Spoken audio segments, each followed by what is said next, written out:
महाराज जी, आज एक प्रश्न था, इस प्रसंग चल रहा है इसलिए पूछ रहा हूँ। किसी और ने बैच में प्रश्न है। महाराज जी कह रहे हैं कि 12 साल हो गए, उनका बच्चा हुआ नहीं, किसी कारणवश गिर जाता है ऐसे करके।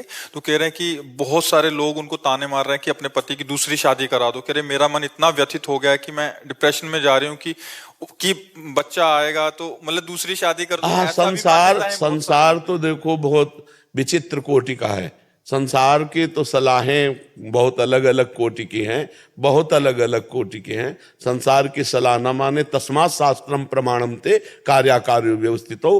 कार्य और अकार्य की व्यवस्था शास्त्र सम्मत है।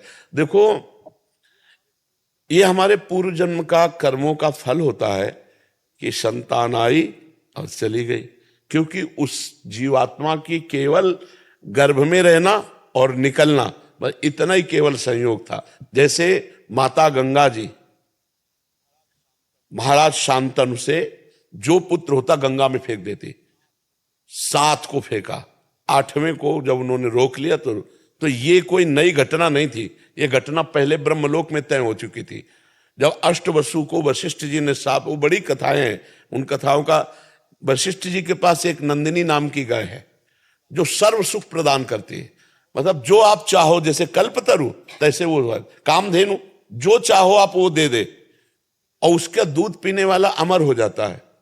तो 8 वसु जा रहे थे, उनकी पत्नी एक के साथ थी, तो उन्होंने कहा ये बहुत सुंदर गाय, बोले तो कामधेनु गाय है। कामधेनु की महिमा बताई तो प्रलोभित हो गई, और उसने कहा मृत्यु लोक में मेरी एक सखी है, इस गाय का अपहरण कर लो, इसका दूध पिलाएंगे तो अमर हो जाएगी। वो गाय अपहरण कर ली। थोड़ी देर में वशिष्ठ जी आए, वशिष्ठ जी देखा गाय नहीं, ध्यान के द्वारा देखा तो अष्टवसु लिए जा रहे, वहीं प्रकट हो गए और कहा तुम नीच कर्म किए, देवताओं से भी श्रेष्ठ वसु होकर के एक ब्रह्म ऋषि की गाय चुराई, जाओ तुम मृत्यु लोक को प्राप्त हो। तो 7 चरणों में गिर गए। 8वें की पत्नी ने ये सारा प्लान बनाया था, 8वें सम्मिलित सब थे। तब उन्होंने कहा महाराज मेरी कोई गलती नहीं, मैं केवल 7 था। तो बोले 7 ही जन्मोगे, पर जन्म लेते ही मुक्त हो जाओगे, लेकिन 8वां ये मुक्त नहीं होगा। तो उनका प्रभु वसु से हमको मनुष्य लोक में जन्म लेने का शाप दिलाया इसने, तो मुझे मृत्यु लोक में स्त्री प्राप्त ना हो। तो उनका एवं मस्त ऐसा ही हो। तो देखो 7 जन्मते गंगा जी ने मार दिया, गंगा जी के जल में फेंक करके। और 8वें भीष्म पितामह, और कहा था कि मुझे पत्नी न मिले तो आजीवन ब्रह्मचारी। सब विधान भगवान का पहले से होता है, हम लोगों के कर्मों का जाल बिछा हुआ है। इस कर्म जाल को अगर काटना है तो भगवान का स्मरण करते हुए इतना महान हम भजन करें कि हमारे सारे कर्म विध्वंस हो जाएं और भगवत प्राप्त हो जाए। ये संसार, किसी के लड़का नहीं होता तो गाँव में इतना टॉर्चर करते हैं, और वो जो बहन है, माता है, उसके कान में जब ये शब्द जाते हैं तो कितना उसको जलन होती है। ये नीच बुद्धि के जो लोग होते हैं ना, ये टॉर्चर करते हैं। जी मान्यता है ना, उसी के लिए प्रश्न कर रहा हूँ। नहीं नहीं, ऐसी ऐसी बिल्कुल नहीं धारणा करनी चाहिए। कितने लोग अपने यहाँ है जो पति पत्नी मिलकर के जवान होकर के ब्रह्मचर्य व्रत धारण करके भजन कर रहे हैं भगवत प्राप्ति के लिए। तो ये सब संसारी बातें तो नहीं, तस्मात् शास्त्रम प्रमाणम, शास्त्र के प्रमाण के अनुसार चलना। वैसे प्रत्येक माता पिता को ऐसी चिंता हुई है, इतिहास साक्षी है। चाहे वो महाराज चक्रवर्ती सम्राट दशरथ जी हो या नंद बाबा यशोदा जी हो, बड़े बड़े महापुरुषों को भी, क्योंकि गृहस्थ धर्म का फल है संतान। अगर वो चाहे लड़की हो चाहे लड़का हो, दोनों को समान भाव से देखना चाहिए। पुत्र में प्रधान भाव नहीं रखना चाहिए, क्योंकि इससे भेद बुद्धि पैदा होती है और ये धर्म विरुद्ध है। तो आज समाज में जैसे भाव बढ़ रहे हैं, पर यदि प्रारब्ध में संतान नहीं है तो निराश होने की जरूरत नहीं है।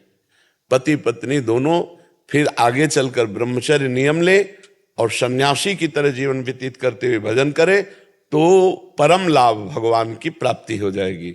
भगवान को अपना पुत्र मान ले, गोपाल जी को अपना पुत्र मान ले, पर गृहस्थी में प्रायः ये आकांक्षा रहती है।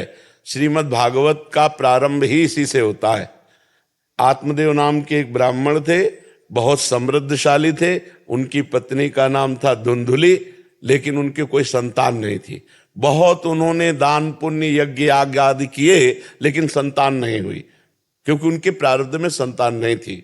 तो उन्होंने सोचा कि मैं कर लेता हूं। इतना संतान में प्रियता बढ़ गई कि वो अपने शरीर को नष्ट करने के लिए जंगल चले गए।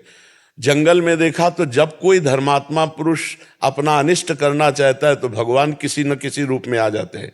तो एक सन्यासी के रूप में भगवान पधारे। उन्होंने कहा कि ब्राह्मण तुम क्यों निराश बैठे हो? उन्होंने दंडवत किया और कहा संत भगवान हमें संतान चाहिए।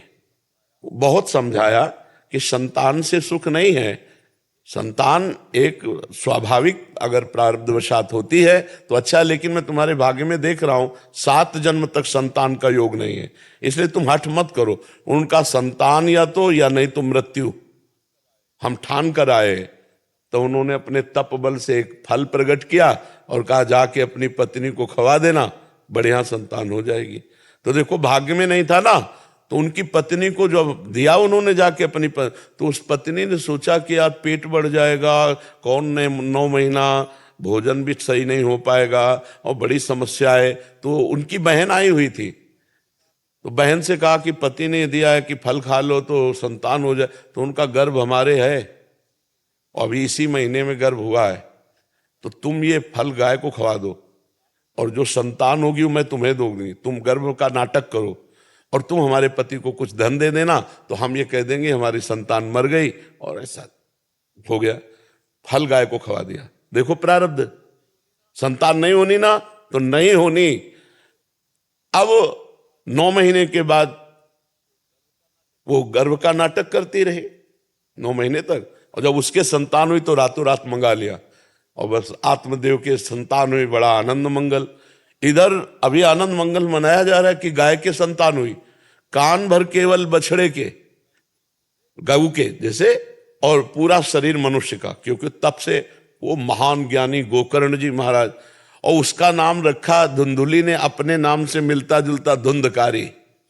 अब वो जैसी जैसी अवस्था बढ़ी वैसे वैसे वो नीच आचरण करने वाला, छोटे बच्चे खेल रहे हैं उठा के कुएं में डाल देना, फिर चोरी करना, व्यभिचार करना, और इतनी पिटाई की माता पिता दोनों की। तो माता तो पिटने के भय से ऊब करके कुएं में गिर के मर गई। गोकर्ण के हाथ जोड़ा उनके पिताजी ने, कहा बेटा मेरी तो दुर्गति हुई जा रही पुत्र मोह में, इससे तो ये ना होता तो अच्छा था, तो बेटा अब क्या करें? तब उन्होंने कहा कि अब इस समय संसार के राग का त्याग करके एकांत में जाकर भगवान का चिंतन करो। धर्मम भजस्व सततम त्यज लोक धर्मान सेवन सदा साधु पुरुषन जय काम तृष्णाम अन्यस्य दोष गुण चिंतन मास मुक्त्वा सेवा कथा रस्म हो नितराम पिबत्वम। लोक धर्म का त्याग करो, ये लोक धर्म की संतान हो, परम धर्म को स्वीकार करो, श्री भगवान को। बोले परम धर्म को कैसे स्वीकार करें? तो बोले सेवन सदा साधु पुरुषन, संत पुरुषों का संग करो, और काम और तृष्णा का त्याग करके ही सत्संग सफल होता है। और जाकर के किसी की निंदा स्तुति मत करना, भगवान का